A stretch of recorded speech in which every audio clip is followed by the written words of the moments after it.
ಪಾಣಿಪೀಠದಲ್ಲಿ ಅರ್ಧ ಭಾಗ ಮುಚ್ಚಿ ಹೋಗಿರುವಂತಹ ಗಣಪತಿ, ಹಾಗೆ ಭಕ್ತರ ಕಾರ್ಯ ಸಿದ್ಧಿಯಾಗುವುದಾದರೆ ಮಾತ್ರ ಹೂವಿನ ಪ್ರಸಾದ ಕೊಡುವಂತಹ ಗಣಪತಿ, ಹಾಗೆ ಭಕ್ತರೊಂದಿಗೆ ಮಾತನಾಡುವ ಈ ಗಣಪತಿ ಅಷ್ಟು ಮಾತ್ರ ಅಲ್ಲದೆ 32 ವಿಶೇಷ ಭಂಗಿಯಲ್ಲಿರುವಂತಹ ಗಣಪತಿಯನ್ನು ಸುತ್ತುವರೆದಿರುವಂತಹ ಈ ದೇವಸ್ಥಾನದ ಗರ್ಭಗುಡಿ ಅಷ್ಟು ಅಲ್ಲದೆ ಏಕೈಕ ಜಟಾಧಾರಿಯಾಗಿರುವಂತಹ ಈ ಗಣಪತಿಯ ವಿಶೇಷತೆಗಳೇನು?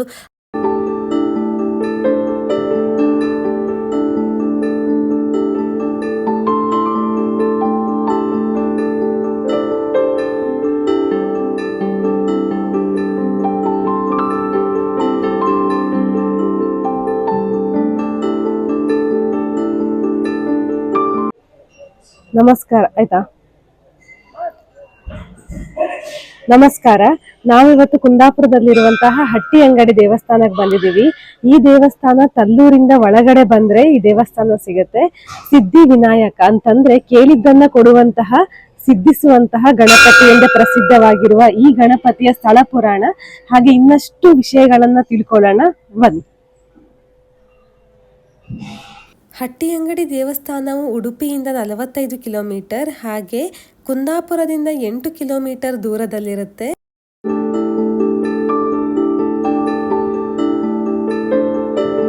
ಹಟ್ಟಿ ಅಂಗಡಿ ದೇವಸ್ಥಾನಕ್ಕೆ ಊರಿನವರಲ್ಲದೆ ಪರ ಊರಿನವರು ಹಾಗೆ ಸಾವಿರಾರು ಸಂಖ್ಯೆಯಲ್ಲಿ ಭಕ್ತಾದಿಗಳು ಬರುವುದು ಇಲ್ಲಿನ ಒಂದು ವಿಶೇಷತೆ ಆಗಿದೆ ಅಂತಾನೆ ಹೇಳ್ಬೋದು. ಹಾಗೆ ಇಲ್ಲಿ ಇನ್ನೂ ವಿಶೇಷ ಅಂತಂದರೆ ಇಲ್ಲಿರುವ ಗಣಪತಿ 2.5 ಅಡಿ ಎತ್ತರವಿರುವ ಸಾಲಿಗ್ರಾಮ ಶಿಲೆಯಿಂದ ಕೆತ್ತಲಾಗಿದೆಯಂತೆ. ಹಾಗೆ ಇನ್ನೂ ವಿಶೇಷತೆ ಅಂತಂದರೆ ಏಕೈಕ ಜಟಾಧಾರಿಯಾಗಿರುವಂತಹ ಈ ಗಣಪತಿಯು ಎಡಹಿಂಬದಿ ಕೂದಲು ಬಿಟ್ಟಿರುವ ಗಣಪತಿ ಎಂದೇ ಪ್ರಸಿದ್ಧವಾಗಿದ್ದು ಇಡೀ ನಮ್ಮ ದೇಶದಲ್ಲಿ ಇಂತಹ ಗಣಪತಿಯನ್ನ ಕಾಣ್ಲಿಕ್ಕೆ ಸಿಕ್ಕದು ಇಲ್ಲಿ ಮಾತ್ರವಂತೆ.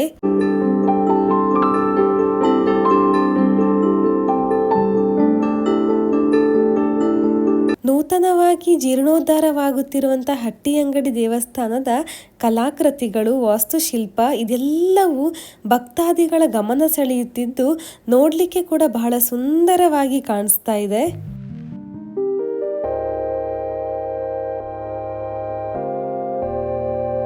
ಈಗ ನೂತನವಾಗಿ ಜೀರ್ಣೋದ್ಧಾರವಾಗುತ್ತಿರುವಂತಹ ಹಟ್ಟಿ ಅಂಗಡಿ ದೇವಸ್ಥಾನದ ಒಂದು ವೀಕ್ಷಣೆ ಆಗಿರುತ್ತೆ.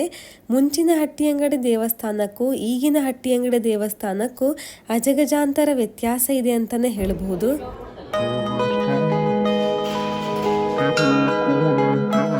ಈ ಗಣಪತಿಯಲ್ಲಿ ಇನ್ನು ವಿಶೇಷವಾಗಿರೋದಂತಂದ್ರೆ ಬಲಕೈ ಅಡಿಪಾಯದಲ್ಲಿದ್ದು ಎಡಕೈ ಮೋದಕ ತುಂಬಿಕೊಂಡಿರ್ತಾರೆ. ಅಷ್ಟು ಮಾತ್ರ ಅಲ್ಲದೆ 2 ಕೈಗಳನ್ನು ಹೊಂದಿರುವಂತಹ ಈ ಗಣಪತಿಯನ್ನ ಬಾಲಗಣಪತಿ ಅಂತ ಕೂಡ ಕರೀತಾರಂತೆ.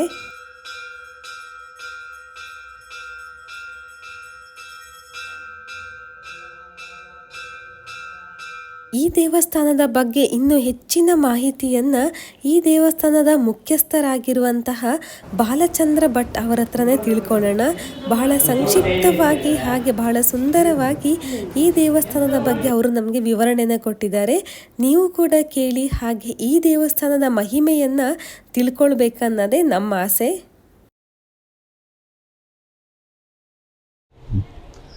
ಶ್ರೀ ಗಣೇಶಾಯ ನಮಃ.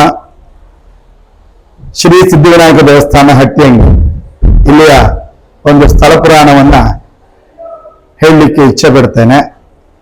ದ್ವಿಭುಜ 2 ಭುಜ ಗಣಪತಿ, ಸಂಪೂರ್ಣ ಸಾಲಿಗ್ರಾಮ ಶಿಲೆ, ಶಿಖೆಯಲ್ಲಿ ಜಟೆ ಇದೆ, ಬಾಲಗಣೇಶ. ಹಿಂದೆ ಗೋವಿಂದರಾಮರು ಅಂತ ನಮ್ಮ ಪೂರ್ವಜರು ತಪಸ್ಸು ಮಾಡಿ ಸಿದ್ಧಿ ಆದಂತ ಕ್ಷೇತ್ರ, ಆದ್ರಿಂದ ಸಿದ್ಧಿವಿನಾಯಕ ಅಂತ ಹೆಸರು ಬಂದಿದೆ. ನಿಮ್ಮ ಕಾರ್ಯಕ್ಕೆ ದೇವರ ಅನುಗ್ರಹ ಇದೆ ಅಂತಿದ್ರೆ ತಲೆ ಮೇಲೆ ಏನು ಅಡಕೆ ಹೂ ಇಟ್ಟಿರ್ತಾರೆ, ಅದು ಪ್ರಸಾದ ರೂಪದಲ್ಲಿ ಸೂಚನೆ ಆಗುತ್ತೆ. ಅದು ಇಲ್ಲಿಯ ಗಣಪತಿಯ ವಿಶೇಷ. ಈ ಕ್ಷೇತ್ರವನ್ನು ಕಟ್ಟಿದವರು ನನ್ನ ತಂದೆಯವರಾದ ರಾಮಚಂದ್ರ ಭಟ್ರು ಅಂತ. ಅವರು ಕಾಲವಾಗಿ 6 ವರ್ಷ ಆಯಿತು. ಓದಿ ದೇವಸ್ಥಾನಕ್ಕೆ ಬರುವಾಗ ರಾಮಚಂದ್ರಾಪುರ ಮಠ ತೀರ್ಥಹಳ್ಳಿಯಲ್ಲಿ ರಾಘವೇಂದ್ರ ಭಾರತಿಗಳ ಒಂದು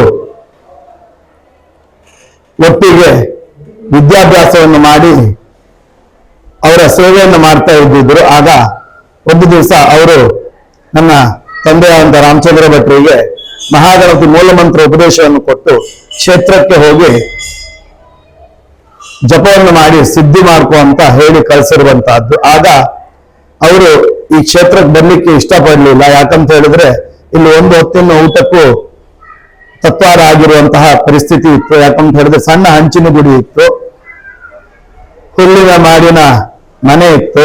ಸಾಧಾರಣ 65 ಇಸ್ವಿಯ ಕಥೆಯನ್ನು ಹೇಳ್ತಾ ಇರುವಂತಹದ್ದು. ತತ್ಸಂಬಂಧ ನಂತರದಲ್ಲಿ ರಾಮಚಂದ್ರ ಭಟ್ರು ಈ ಕ್ಷೇತ್ರಕ್ಕೆ ಆಗಮಿಸಿ ಮಹಾಗಣಪತಿಯ ಗುರುಗಳ ಆದೇಶದಂತೆ ಮಹಾಗಣಪತಿಯ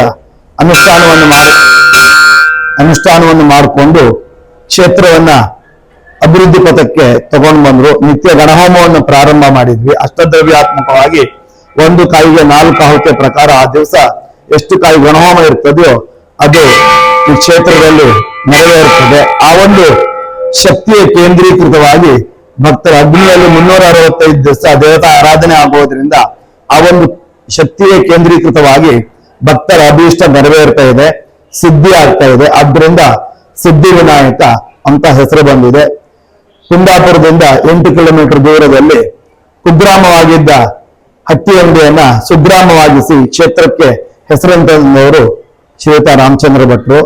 ಹಾಗೆ ಅವರ ಒಂದು ಕನಸಿನ ಅಭೀಷ್ಟದಂತೆ ಸಿದ್ಧಿವಿನಾಯಕನ ದೇವರ ಸಂಕಲ್ಪದಂತೆ ಸೂಚನೆಯಂತೆ ಪ್ರಸಾದದಲ್ಲಿ ಸೂಚನೆಯಾದ ಪ್ರಕಾರ ಪುನಃ ಗರ್ಭಗುಡಿಯನ್ನ ನಿರ್ಮಾಣ ಮಾಡಲಿಲ್ಲಾಗಿತ್ತು.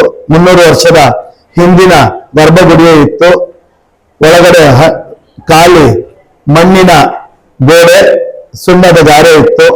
ಅದನ್ನ ತೆಗೆದು ನೂತನವಾಗಿ ನಿರ್ಮಿಸಲಿಕ್ಕೆ 2023 ಅಕ್ಟೋಬರ್ದಿಂದ ಪ್ರಾರಂಭ ಮಾಡಿ ಡಿಸೆಂಬರ್ 1ನೇ ತಾರೀಕಿಗೆ ಪಾದುಕೆ ಶಿಲೆಯನ್ನ ಸ್ಥಾಪನೆ ಮಾಡಿ ಮಾರ್ಚ್ 13ನೇ ತಾರೀಕಿಗೆ ಶೃಂಗೇರಿ ಗುರುಗಳಿಂದ ಲೋಕಾರ್ಪಣೆ ಆಯಿತು.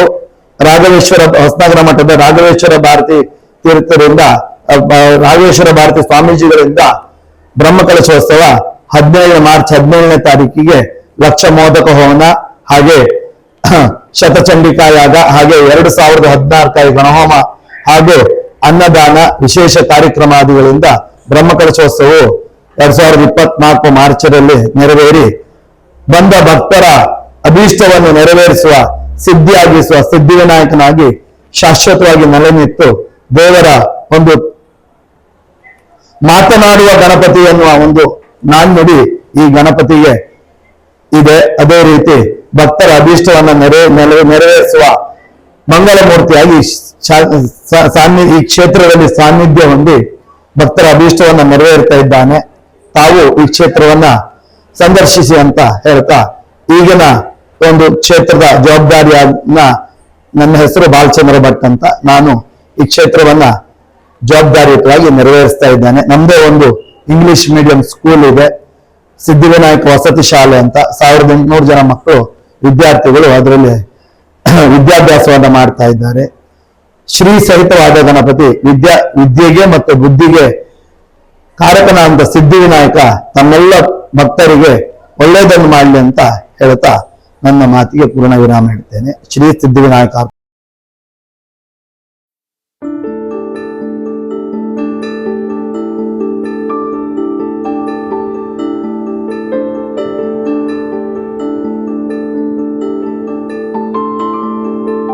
ನೀವೇನಿಲ್ಲಿ ಗಣಪತಿಯನ್ನ ನೋಡ್ತಾ ಇದ್ದೀರಲ್ವಾ, ಇಲ್ಲಿ ಒಟ್ಟು 32 ವಿಶೇಷ ಭಂಗಿಯಲ್ಲಿರುವಂತಹ ಗಣಪತಿಗಳನ್ನು ನೀವು ಕಾಣಬಹುದು. ನೀವು ಹಳೆ ದೇವಸ್ಥಾನಕ್ಕೆ ಬಂದಾಗ ಈ ಗಣಪತಿಗಳನ್ನು ಬೇರೆ ರೀತಿಯಲ್ಲಿ ಇಡಲಾಗ್ತಿತ್ತು. ಇವಾಗ ಗರ್ಭಗುಡಿಯ ಒಳಗಡೆ ಈ ಥರದಲ್ಲಿ ಗಣಪತಿಗಳನ್ನು ಇಡಲಾಗ್ತಿದೆ. ಹಾಗೆ ಇದನ್ನು ನೋಡುವಂತಹ ಒಂದು ಭಾಗ್ಯ ನಮಗೆ ಸಿಕ್ಕಿರೋದು ಪುಣ್ಯ ಅಂತಲೇ ಹೇಳ್ಬೋದು. ನೀವು ಕೂಡ ನೋಡಿ ಎಷ್ಟು ಸುಂದರವಾಗಿ 32 ಗಣಪತಿಗಳ ಕೆತ್ತನೆಯನ್ನು ಮಾಡಿದ್ದಾರೆ.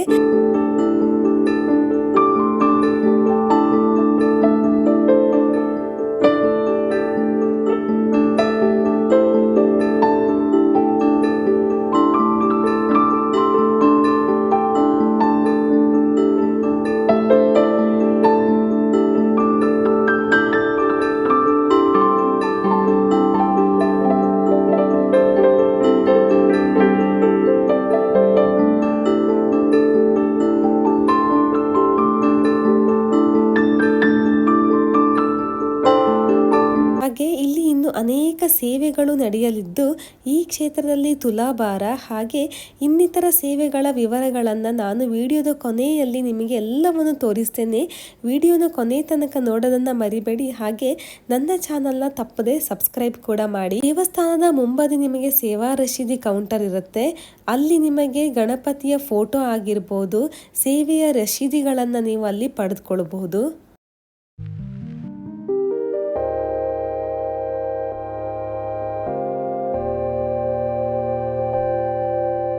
ನಾನು ಆವಾಗಲೇ ತಿಳಿಸಿರುವಂತೆ ಈ ಕ್ಷೇತ್ರದ ಒಂದು ವಾಸ್ತುಶಿಲ್ಪ ಹಾಗೆ ಕಲಾ ವೈಭವ ನೋಡುವವರ ಮನಸ್ಸಿಗೆ ನೆಮ್ಮದಿಯನ್ನು ಕೊಡುವುದರ ಜೊತೆಗೆ ಬಹಳ ಪ್ರಶಾಂತವಾಗಿರುವಂತಹ ಜಾಗದಲ್ಲಿ ಈ ಥರ ಒಂದು ವೈಭವವನ್ನು ನೋಡುವುದು ನಮ್ಮ ಪುಣ್ಯವಂತನೇ ಹೇಳಬಹುದು.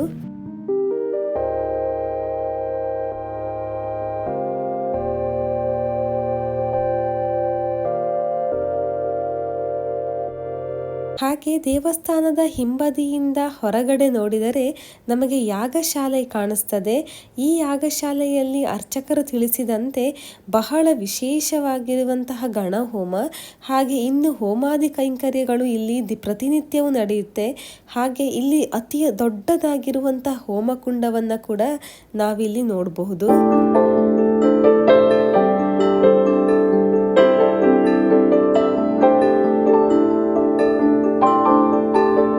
ಹಾಗೆ ಇನ್ನೂ ಒಂದು ಪ್ರಮುಖವಾದ ವಿಷಯನ ನಾನು ನಿಮಗೆ ಹೇಳದೆ ಇರೋಕ್ಕಾಗತ್ತಾ, ಈ ಗಣಪತಿನ ಮಾತನಾಡುವ ಗಣಪತಿ ಅಂತ ಕೂಡ ಕರೀತಾರೆ ಅಂತ ಹೇಳಿದ್ದೆ.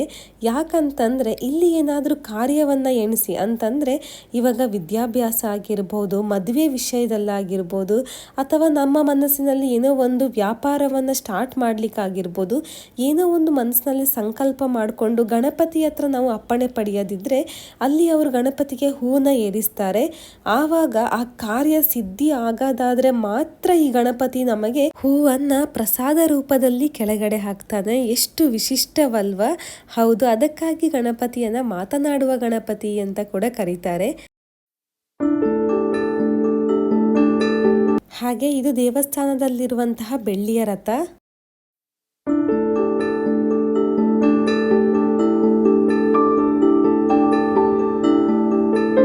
ನೀವಿಲ್ಲಿ ನೋಡಬಹುದು ಗಣಪತಿಯ ಹೊಟ್ಟೆಯಿಂದ ಕೆಳಗಡೆ ಅರ್ಧ ಭಾಗ ಪಾಣಿಪೀಠದಲ್ಲಿ ಮುಚ್ಚಿ ಹೋಗಿರುತ್ತೆ. ಹಾಗೆ ಗಣಪತಿಯು ದ್ವಿಭುಜ ಗಣಪತಿ ಆಗಿರ್ತಾನೆ ಅನ್ನೋದನ್ನು ಇಲ್ಲಿ ಸ್ಪಷ್ಟವಾಗಿ ನೋಡಬಹುದು. ಹಾಗೆ ಇಲ್ಲಿ ಪ್ರತಿನಿತ್ಯವೂ 12:30ಗೆ ಮಹಾಮಂಗಳಾರತಿ ಪೂಜೆ ಇರುತ್ತೆ. ನೀವು ಕೂಡ ಮಹಾಮಂಗಳಾರತಿಯನ್ನು ಕಂಡು ಗಣಪತಿಯ ಆಶೀರ್ವಾದಕ್ಕೆ ಪಾತ್ರರಾಗಿ.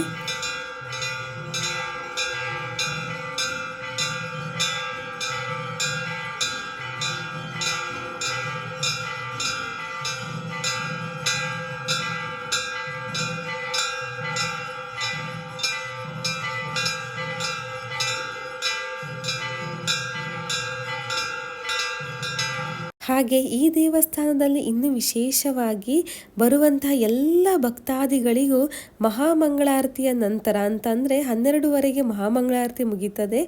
ಅದಾದ ನಂತರ ಎಲ್ಲ ಭಕ್ತಾದಿಗಳಿಗೂ ಅನ್ನಪ್ರಸಾದ ವಿತರಣೆಯನ್ನು ಕೂಡ ಮಾಡಲಾಗುತ್ತೆ. ಇದು ಎಲ್ಲ ಸೇವಾ ವಿವರಗಳ ಒಂದು ಮಾಹಿತಿಯಾಗಿರುತ್ತೆ. ನೀವು ಕೂಡ ನೋಡಿ ಇದರ ಒಂದು ಇನ್ಫಾರ್ಮೇಷನ್ನ ಪಡ್ಕೊಳ್ಬಹುದು. ಹಾಗೆ ಈ ದೇವಸ್ಥಾನಕ್ಕೆ ಅನೇಕ ಭಕ್ತಾದಿಗಳು ಊರಿಂದ ಮಾತ್ರ ಅಲ್ಲದೆ ಹೊರ ಊರಿಂದ ಹಾಗೆ ದೂರ ದೂರದಿಂದ ಬರ್ತಾರೆ ಅಂತ ಕೂಡ ನಾನು ನಿಮ್ಗೆ ಹೇಳಿದ್ದೆ. ಅವರಿಗೆಲ್ಲ ಬಂದವರಿಗೆ ಇಲ್ಲಿ ಸ್ಟೇ ಆಗಲಿಕ್ಕೆ 2 ಅತಿಥಿ ಗೃಹಗಳಿದ್ದು ಭಕ್ತಾದಿಗಳಿಗೆ ಕೈ ಬೀಸಿ ಕೊಟ್ಟಂತಿದೆ. ನೋಡಿದ್ರಲ್ವಾ ಎಷ್ಟೊಂದು ವಿಶೇಷತೆಯನ್ನು ಹೊಂದಿರುವಂತಹ ದೇವಸ್ಥಾನ ಇದಾಗಿದೆ. ದೇವಸ್ಥಾನದ ವಿವರಣೆ ನಿಮ್ಗೆ ಇಷ್ಟ ಆದಲ್ಲಿ ಖಂಡಿತವಾಗಿ ನನ್ನ ಚಾನಲ್ನ ಸಬ್ಸ್ಕ್ರೈಬ್ ಮಾಡಿ. ನಮಗೆ ಇದೇ ಥರ ವಿಡಿಯೋ ಮಾಡಲಿಕ್ಕೆ ಸಪೋರ್ಟ್ ಮಾಡಿ. ಎಲ್ಲ ವಿಡಿಯೋನು ಲೈಕ್ ಮಾಡಿ, ಶೇರ್ ಮಾಡಿ, ತಪ್ಪದೆ ಕಮೆಂಟ್ ಮಾಡಿ. Thank you.